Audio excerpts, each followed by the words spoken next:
Right then, so today I'm going to prove e to the pi I plus 1 is equal to 0. And the place we're going to start off to do this is looking at e to the pi I. So we've got the exponential function, but we've also got a little complex number up in there. So this is a bit of a problem as we don't really know how to deal with exponentials and complex numbers. So we're going to start off by doing that. So we're going to say, suppose we have a function, let's say f, which will map complex numbers onto complex numbers with the following properties. Right, so we're going to have, let's say that f of x is going to be equal to e of x for all x, that line, the set of, for all real numbers, for all real values of x. That's what I wanted to say. And we're also going to want our function to say that e to the x plus y is going to be equal to e to the x, e to the y. So this would mean that f of z add w is going to be equal to f of z and f of w for all z and w that are complex, that lie in the set of complex numbers. So right, we've got a little bit of a setup there going, which is quite nice. So from these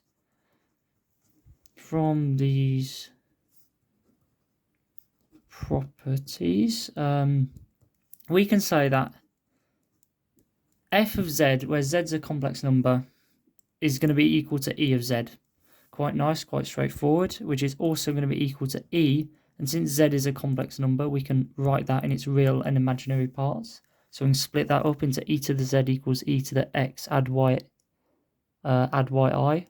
and that is going to be equal to e to the x e to the y I, which is also equal to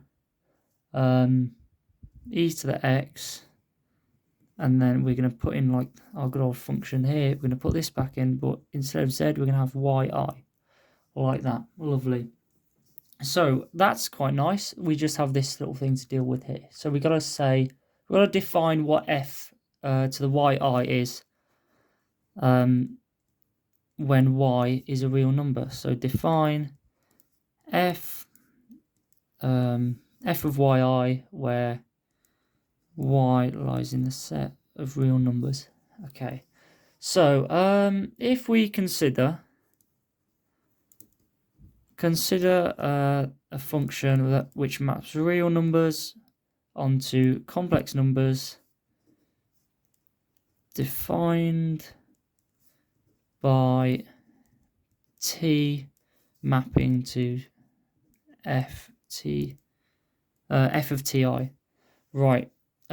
So we are going to split this because we know it's complex. We know it's going from real to complex numbers, which means we can split this up into its real and imaginary parts, which is quite nice. But the only problem is that f is a function, so we can't split it up into, like, you know, how we have done up here, where we just split it. Where is it here? Where we just split it into the x add yi. So we're going to need to split it up into two functions.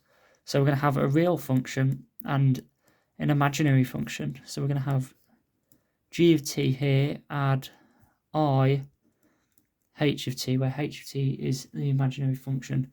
But we have got to say that g and h both map real numbers onto real numbers. So, like, I suppose it isn't really an imaginary function. It only just has the I in front of it, so it's not really. Right.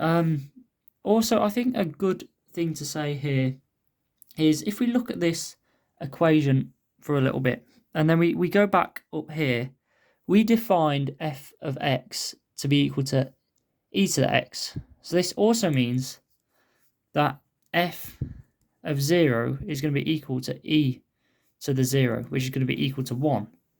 And we also have said that f brackets of ti is equal to g of t, add ih of t. So if ti equals 0, then 1 is going to be equal to g of 0 add I of 0. So we can, and since 1 is real, that has no imaginary parts in it, we can also say that h of t, h of 0, sorry, is going to be equal to 0, and g of 0 is going to be equal to 1. Since if t was 0, then it would be f of 0 would be equal to 1, which means that g of 0 would be equal to 1, and h of 0 would be equal to 0, since there's no imaginary part in 1. Right. Okay, that's a good setup there. I'm just gonna, I'll write a little note there, and then I'll put a little box around that, because that's going to be useful later. This next bit, what we're going to do, however, is we're going to look at what we know about the normal, like, exponential function. So we know that if you differentiated, let's say, e to the kx, you'd get ke to the kx. Right, so we want to do something similar with our imaginary exponential function, or our complex exponential function even. So we want to say that dt of e to the I x is going to be equal to I e to the ix. So let's say that we did differentiate f to the ti. Oh, wait, that shouldn't be d to the t. Why have I wrote t there? That should be x. Silly me. Yeah, so if we differentiate this here, which is e to the ti, then we're going to bring the I down. So we're going to put the I here. We're differentiating with respect to t. I should have probably said that, but you know, it is what it is. And we're going to have that equal to, since we're differentiating this whole expression, we're going to have that equal to dg over dt. And then we're going to be adding this to I dh of dt, which is quite nice. And also, we will need to bear in mind that we have defined what e to the ti is, since it's just f of ti. So I'm going to take this I outside here, and e to the ti is the same as f of ti. So that's going to be equal to g of t add I h of t there, like that. So we can substitute that in. Finish writing that off there. There we go. Now what do we do? Oh, okay, right, so we can expand these brackets. So we're going to get ig of t, and then since there's already an I there, we're going to multiply that I by that I, which just gives us -1, so it's going to be minus h of t is going to be equal to dg over dt add I dh over dt. Right then, so we can look at this for a little bit, and we can say this part is real, this part is real, and then these two are the imaginary parts. So we can compare the real and imaginary parts, and we can say that dg over dt is going to be equal to minus h. Yeah, and we can also say that dh over dt is going to be equal to g, which is quite nice how that all works out. So it's pretty good.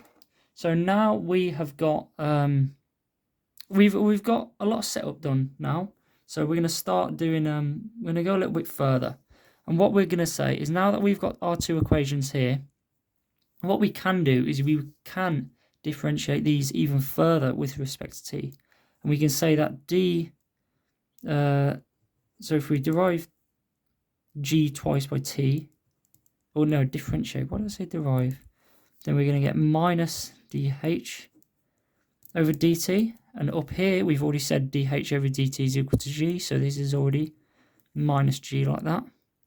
And then we can go down here and we can say that d2h over dt squared is equal to dg over dt, and we've already said that is minus h up there, so we can just say that is equal to minus h.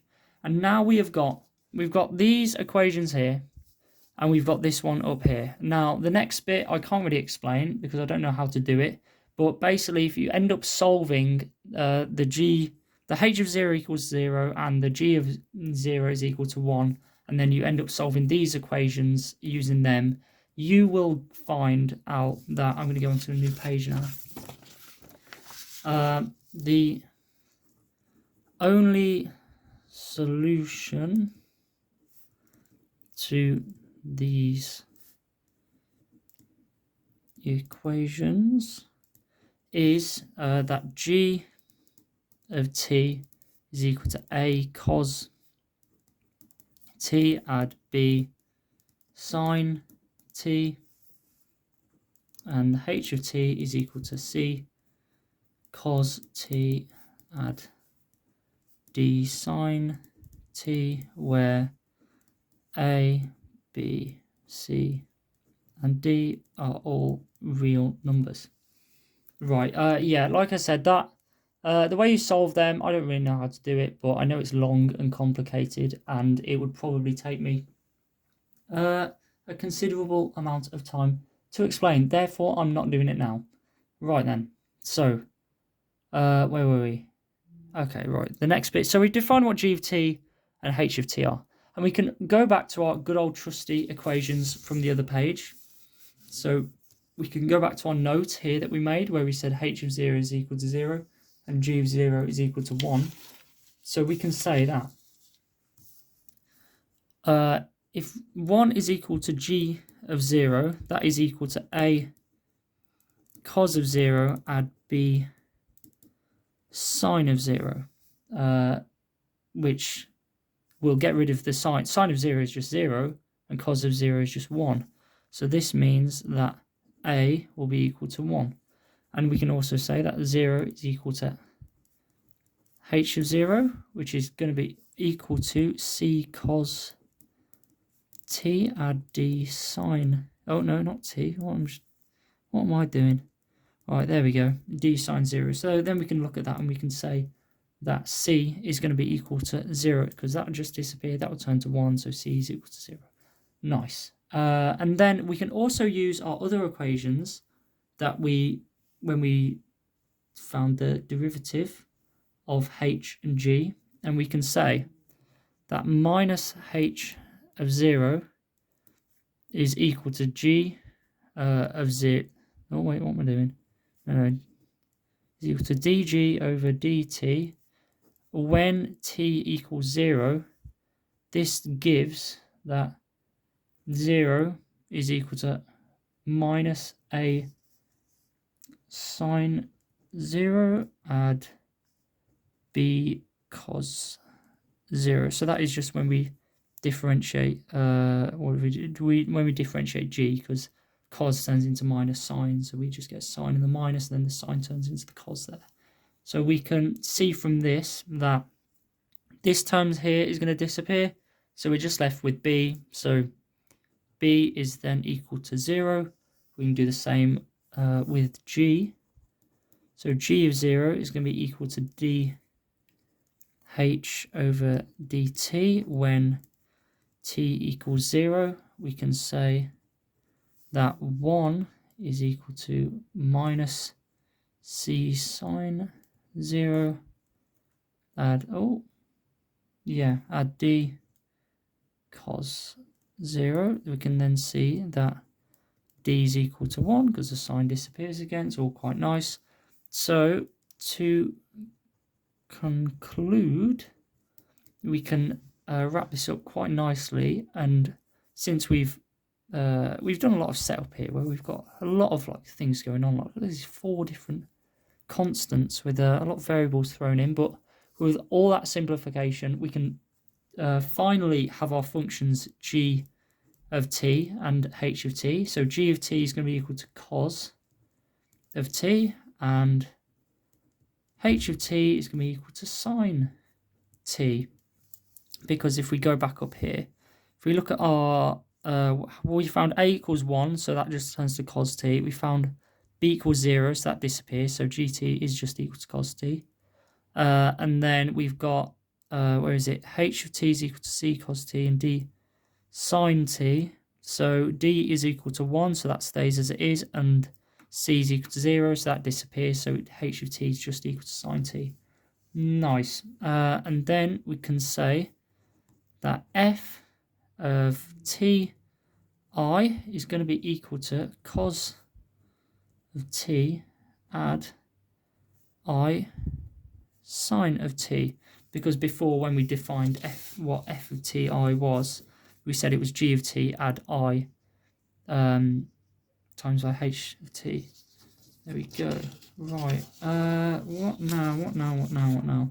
So it is, we're nearly there. We're so close. Therefore, f of a complex number is going to be equal to e to the x, and then since before we said it was, where did we say? We said up here it was equal to e to the x, e to the y I, and since we now have what yi is, I mean in here it's wrote as t, but we can substitute that in quite easily, so it doesn't matter. So we can say that it is equal to cos y add I sine y, like that. Nice. And right, so that is our final equation for the complex exponential function. And now we have that, we can finally substitute our value in. So we wanted to know what e to the pi I was. So we can say that let z equal pi I, therefore x is equal to 0 and y is equal to pi. So we can say, if we put in pi I there, we're just going to get e to the pi I. So we can say that e to the pi I is equal to e to the x is 0, so e to the 0, and then open brackets cos y is pi, so cos pi add I sine pi here, like this. We can say, we know anything to the power of 0 is just 1. Cos of pi is going to be equal to -1, and we're going to be adding that to I. Sine of pi is equal to 0, so that's I times 0. So if I times 0, that's just nothing, and then 1 times -1, that's just -1. So we can say that e to the pi I is equal to -1, which means that e to the pi I add 1 is going to be equal to 0 if we just brought that -1 over. Nice. That is so that's a full proof for proving that e to the pi I add 1 equals 0. Yeah, that's pretty much it. We've got, what did we do? Yeah, we made some assumptions up here. So we had our properties when we were defining our complex exponential. I suppose that's the first part where it could trip people up, but if you're okay with these steps, then everything else is pretty straightforward and simple. So nice, that is going to be it from me.